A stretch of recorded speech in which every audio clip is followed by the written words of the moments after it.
नमस्कार. वर्ग 2च्या जमिनींवरती ज्यांचे घरं आहेत, अशा नागरिकांसाठी आपल्या महायुती सरकारने अतिशय महत्त्वाचा निर्णय घेतलेला आहे. काल कायदा पारित करण्यात आलेला आहे. आपल्या राज्यामध्ये साधारण 70,000 असे घरं आहेत जे वर्ग 2च्या जमिनीवरती आहेत, शहरी भागामध्ये आहेत. आपल्या धाराशिव जिल्ह्यामध्ये देखील मोठ्या प्रमाणात आहेत. तर त्या बाबतीमध्ये दोन महत्त्वाचे निर्णय झालेत.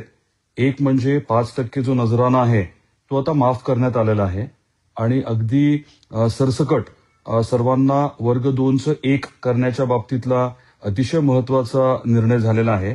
त्यामुळे 70,000 कुटुंबांना आणि संबंधित लोकांना त्याचा फायदा मिळणार आहे. आपल्या धाराशिव जिल्ह्यात शहरात देखील याचा खूप मोठा फायदा होणं अपेक्षित आहे स्वाभाविकपणे.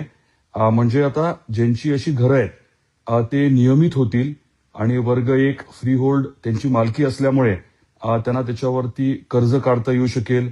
नवीन बांधकामाला अधिकृत परवानगी मिळेल आणि खूप मोठा दिलासा दिल्याबद्दल आपले महसूल मंत्री आदरणीय बावनकुळे साहेबांचे मनापासून आभार व्यक्त करतो. महायुती सरकारचे आणि आदरणीय मुख्यमंत्री देवेंद्रजी फडणवीस साहेबांचे, दोन्ही उपमुख्यमंत्री महोदयांचे मी आभार मानतो. कारण जो निर्णय घेण्यात आला होता त्याच्यामध्ये आता सहजता आणली आहे आणि सहजता आणल्यामुळे आणि 5% नजराना माफ केलेला आहे. त्यामुळे निःशुल्क वर्ग 2चं 1 हे घराची जागा होणार आहे. घराची मालकी जी आहे ती स्वच्छपणे त्या लोकांना मिळणार आहे, त्या कुटुंबाला मिळणार आहे. आणि मी म्हटल्याप्रमाणे घरावरती कर्ज उद्योग व्यवसायाच्या अनुषंगाने असेल, शैक्षणिक कर्जाच्या अनुषंगाने असेल, ते मिळू शकेल. नवीन बांधकाम करायला देखील कर्ज मिळू शकेल आणि हे खूप सुलभ केल्यामुळे माझे बावनकुळे साहेबांना खरं तर मनापासून धन्यवाद आहेत.